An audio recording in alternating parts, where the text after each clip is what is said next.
Welcome to our Managing Change video. My name's Sam, I'm the Clinical Director here at Standing in the Gap. For those of you who've not come across us, we are an early intervention mental health charity who work with preschool and primary age children on managing emotions. So today we're going to be looking about change and how we can help our children manage change. Change isn't wrong or bad for us, but it can be difficult to understand and work through sometimes.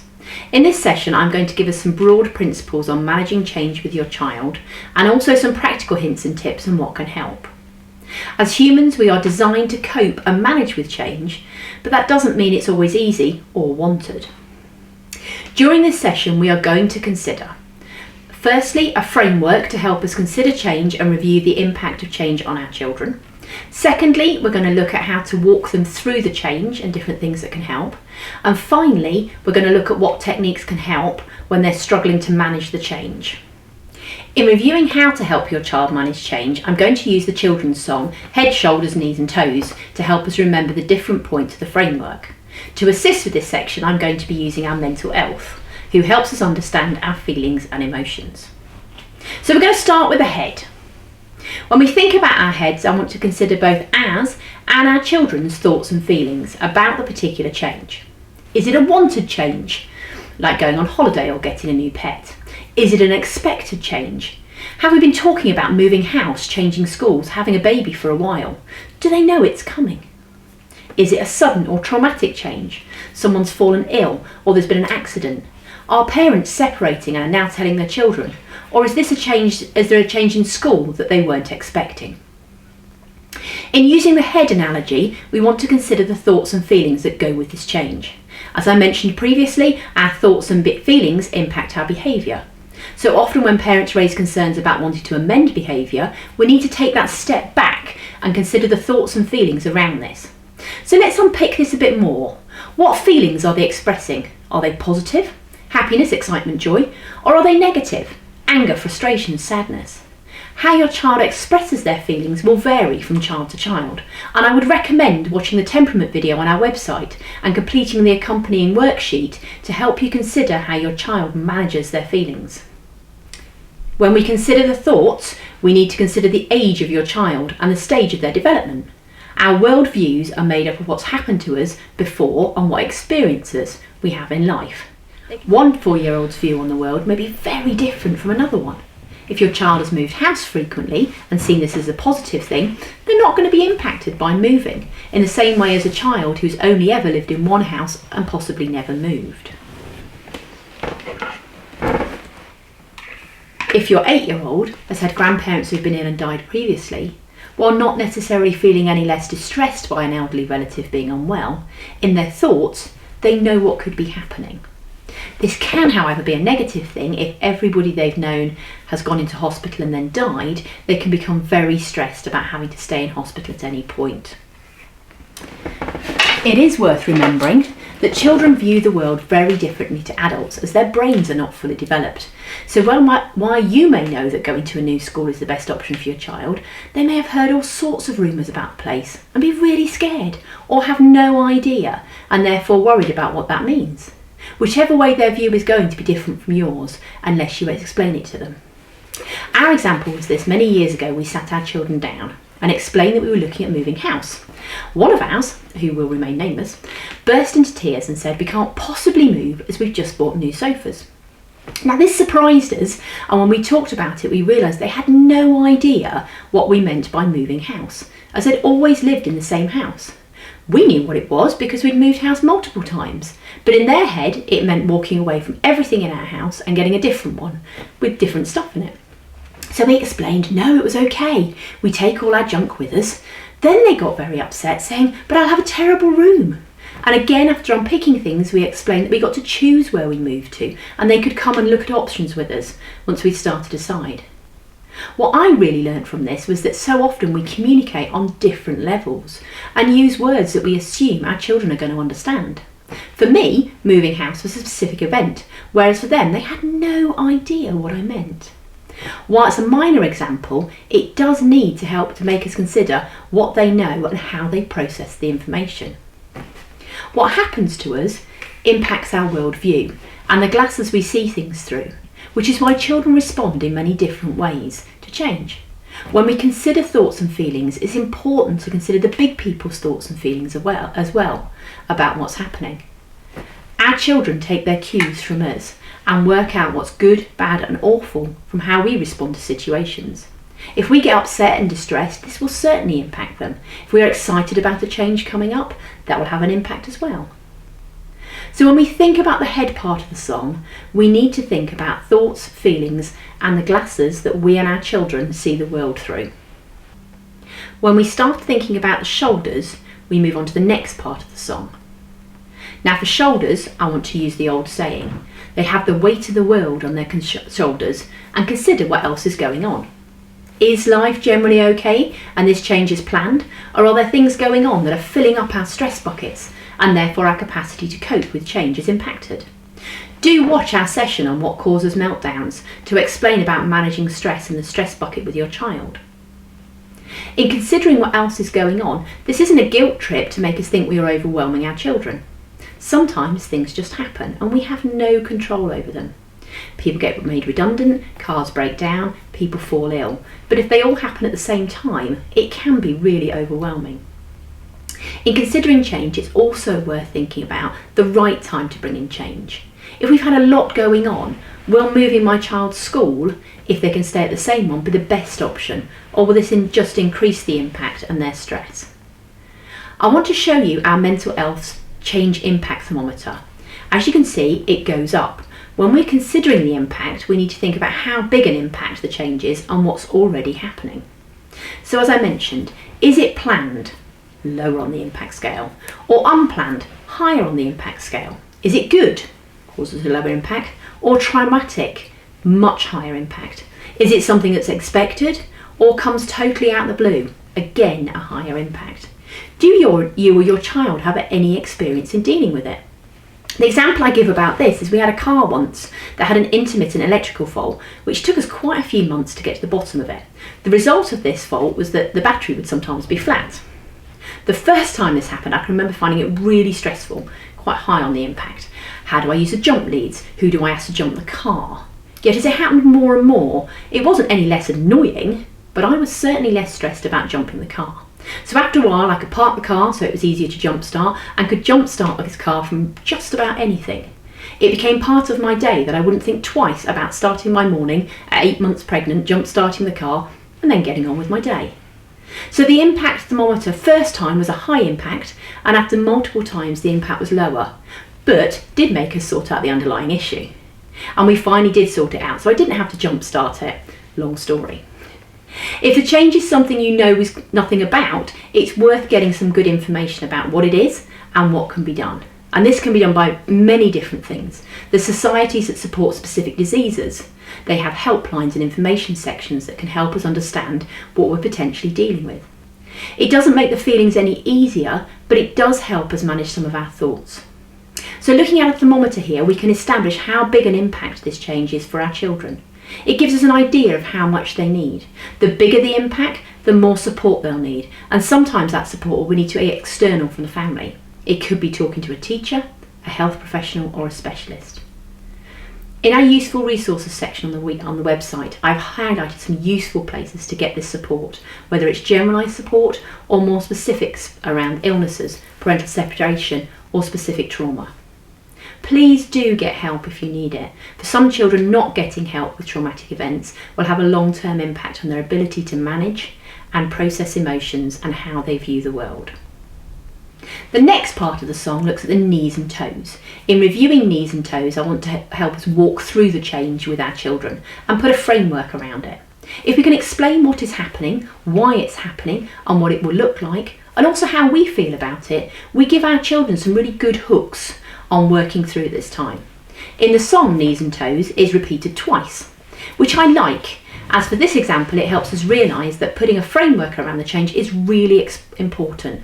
Explain it again and again, drop your explanations into general conversation and keep repeating your reassurance. As we've said, children's brains are different to adult brains, and if we don't explain things, they fill in the gaps and they don't always come to the right conclusions. So it's really important that we communicate this as clearly as possible. So we can help them build a good framework, not fill the gaps like our moving house story, but good information that helps. And doing this, I want to look at our 5 W's. What, where, when, who, and why. And also add in the how. For example, if this was in relation to starting a new school, I would walk them through the what. You're going to be moving school. Why? Because you're at the age where everyone goes from one school to another school. It's all part of the normal growing up and it's exciting. When? The move will normally occur in September. Who? All your friends will move up. Something everyone has to do. Otherwise there'll be no room in preschool or primary school. It'd be too full and no one will be able to sit or move. You can add in some silly thoughts about hundreds of children being squashed into classrooms or too many children trying to play football. This can be useful to show that it can't not happen, it has to happen. Where will the new place be?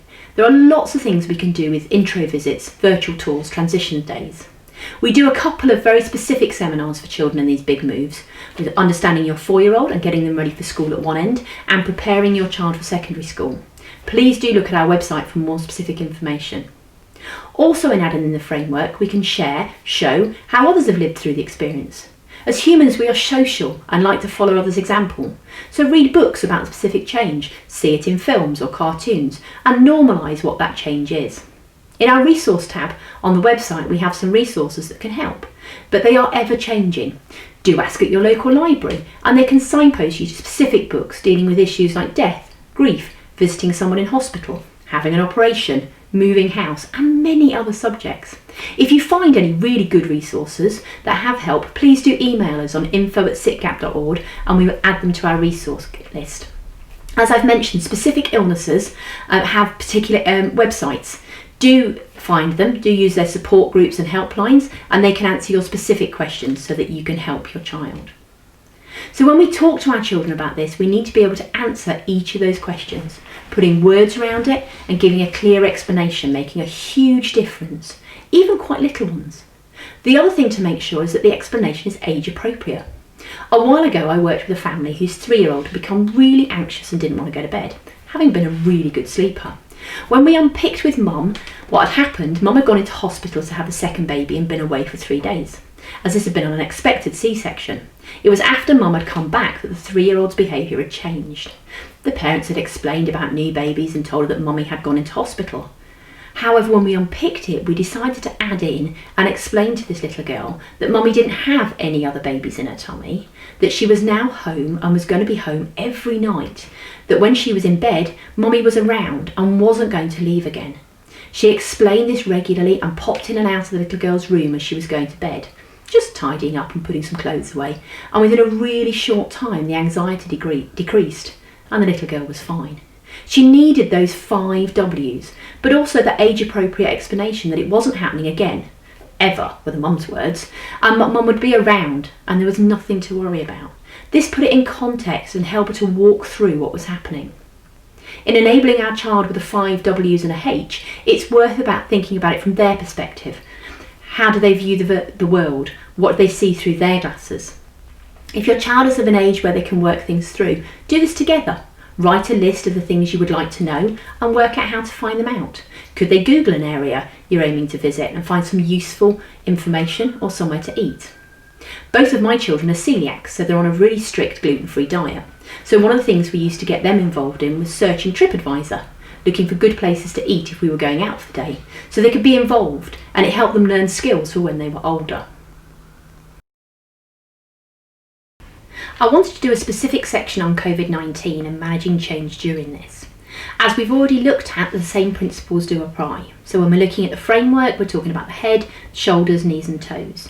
So with heads, we're talking about thoughts and feelings. That's not just your thoughts and feelings as the big person, but also your child's. When we're talking on shoulders, we're looking at the impact thermometer again. Is it a big impact or a little impact? And what's our world view? What's the glasses that we're looking at things through? Again, we're moving on to knees and toes, so we're talking about walking through and seeing the 5 W's and the H. When we're talking COVID specific things, if you look in our resource tab on the website, we have some very specific COVID resources. There's a link to a really beautiful ebook which can help with the 5 W's around walking through what, why, when, how and who. That should be the 5s. to look at an ebook to help explain coronavirus and what it is. One of the things we need to look at is our locus of control. Are we talking big picture, small picture? Big picture is, this is a global pandemic. We can't control that. We don't know how that works. And the politicians and the scientists and everybody are really struggling on what to do. So we can't control the big picture, but we can control the small picture. We can control our household. We can stick to the regulations. We can do the recommendations. We can make things fun. We can look for the great bits. We can enjoy things. We can have some form of normality. Even if it's a different normal, we can control that small picture. So it's about being clear on what we can control and what we can't control. The other thing that's really useful to think about with COVID is what's not changed. So many things have changed, but a lot of things haven't. We still often live in the same house. We live with the same people. We go to school. We do lots of things that are the same, even if there's things that have changed. And it's worth focusing on the not changed things. The other thing to consider is setting up some new routines and new traditions. How can we do virtual sleepovers? How can we talk to grandparents or extended relatives or friends via Zoom? Can we do video conferencing? Can we play games? How can we do so many different things and still feel connected to people? One of the other things we can do is practice gratitude. It's very easy to see and focus on the negatives, on what we can't do. We can't do this and we can't go here and we can't do that and that's not allowed. And if we're not careful, we're very tempting that we actually get into a real negative spiral where we focus on the negatives and actually forget to see the bigger picture. One of the things we do have is our grateful hearts. As you can see here, these are available by our website.